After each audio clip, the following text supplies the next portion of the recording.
Este evangelio, este episodio de las bodas de Caná es muy rico teológicamente. En primer lugar, podemos hablar de que es la tercera epifanía.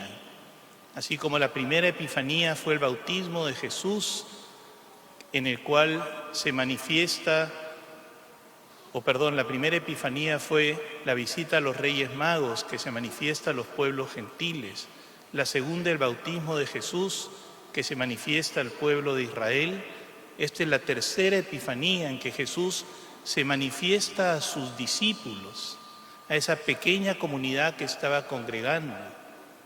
Y dice el Evangelio que manifestó su gloria y creció la fe de sus discípulos en él cuando obró este primer milagro.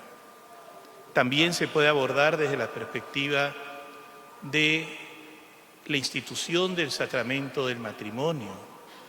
Jesús, el banquete de bodas, es un signo que representa, que significa el amor de los esposos, ese amor de las bodas del Cordero con su esposa que es la Iglesia.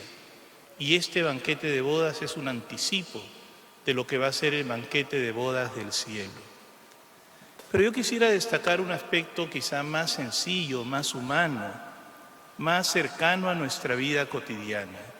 En primer lugar, Jesús y María son invitados a una fiesta donde, como en toda fiesta, hay comida abundante, hay vino, hay risas, seguramente bailes. Y en ese sentido, la alegría humana, esa alegría que se comparte con la familia, con los amigos, mientras se viva justamente de una manera humana, es algo bueno y querido por Dios.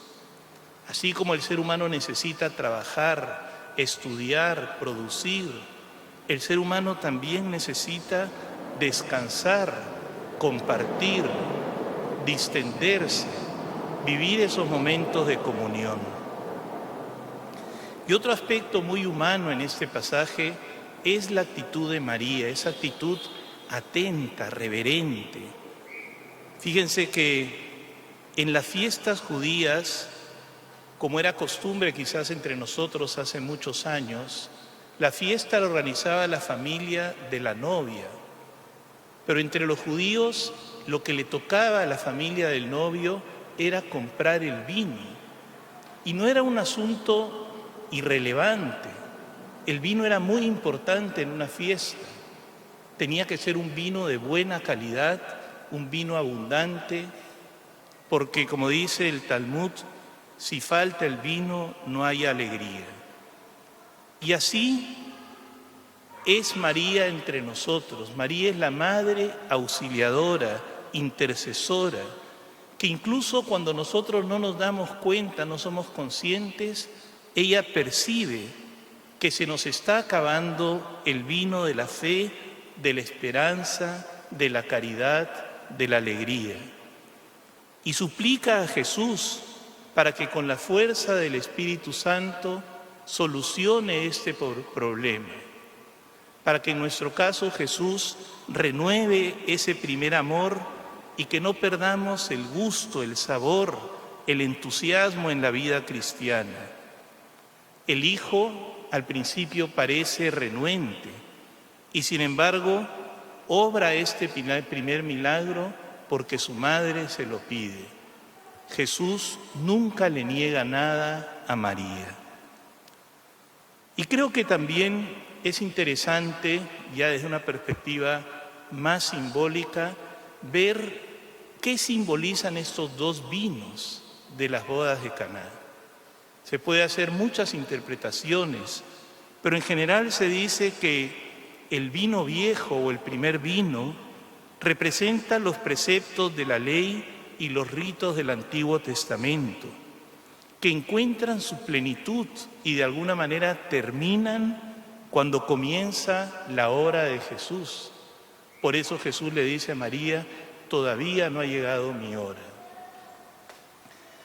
Y este primer vino tiene que ser reemplazado por un vino nuevo.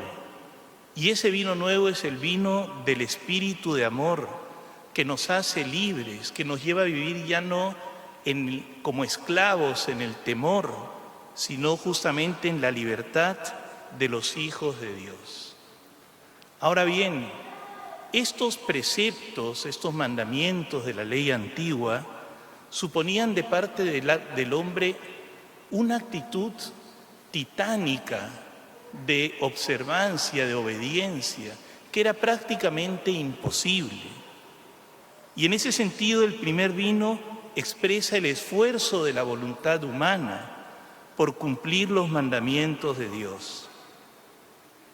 Algunos, como el Papa Benedicto, también hacen una reflexión muy bonita sobre este primer vino, aplicándolo a la vida de los esposos.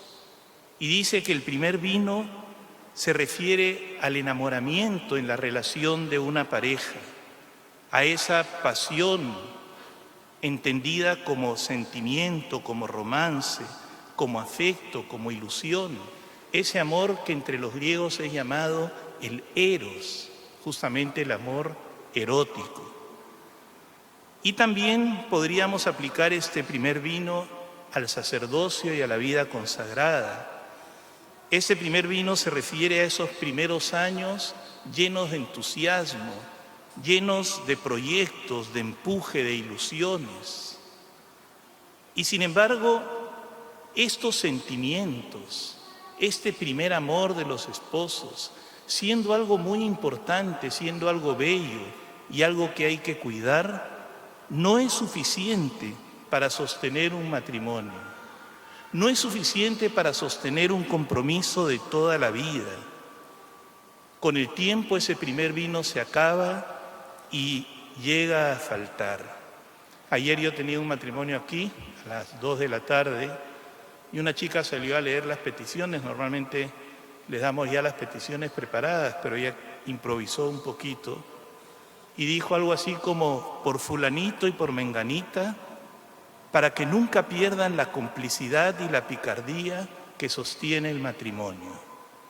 Y yo pensaba, si la complicidad y la picardía es lo más importante y es lo que sostiene el matrimonio, quizá ese matrimonio no va a durar mucho.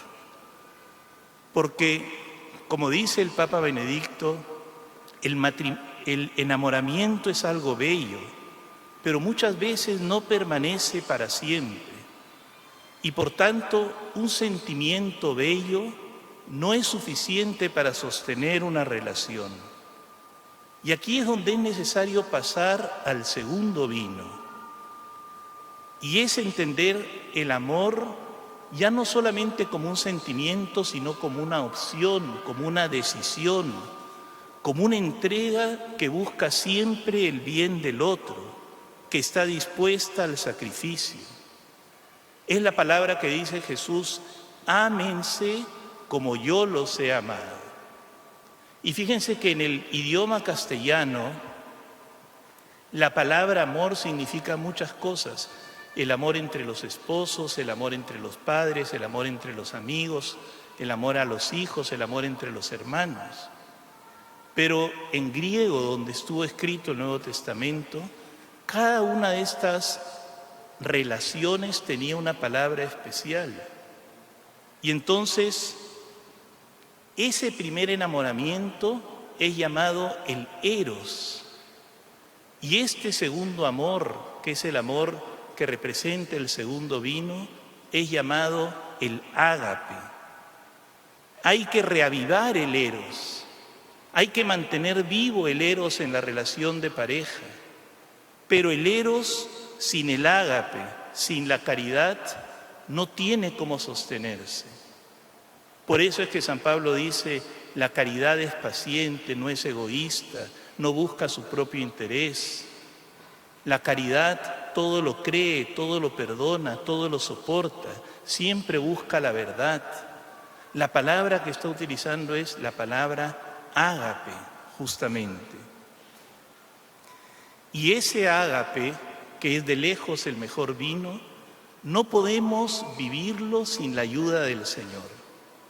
El amor no solo es una decisión, el amor es un don, el amor es un regalo. Y en ese sentido, Dios es ágape, y Dios es el que nos ama primero, y Dios es el que nos da la fuerza para amar y permanecer fieles a la vocación. incluso en los momentos más difíciles. Y ese amor sabe de renuncia, ese amor sabe de sacrificio. Jesús nos muestra su amor muriendo en la cruz. Y en ese sentido necesitamos, creo yo, tres cosas, y con esta idea termino, las menciono muy rápido, me gustaría profundizar.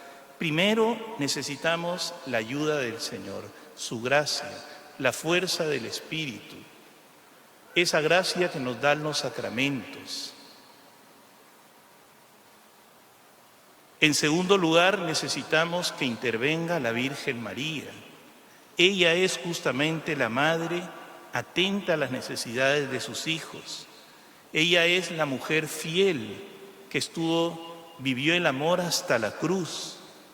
Y María en ese sentido aparece en este pasaje como un puente entre nosotros y Jesús.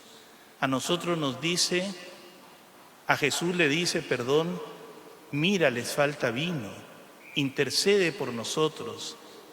Y a nosotros nos dice, hagan lo que mi hijo les dice, cumplan siempre la voluntad del Señor. Y aquí es donde entra la tercera idea.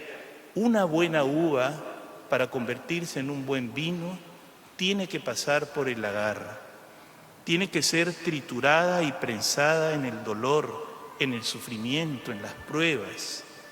El amor madura en la cruz. Y en ese sentido, el verdadero amor de Jesús pasó por la experiencia de Getsemaní y por la experiencia de la cruz.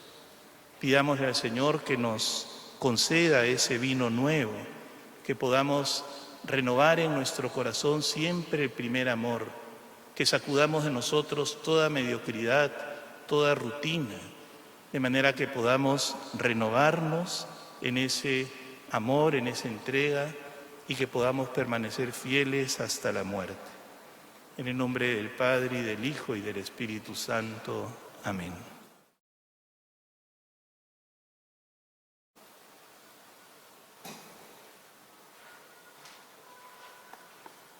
Creo en Dios, Padre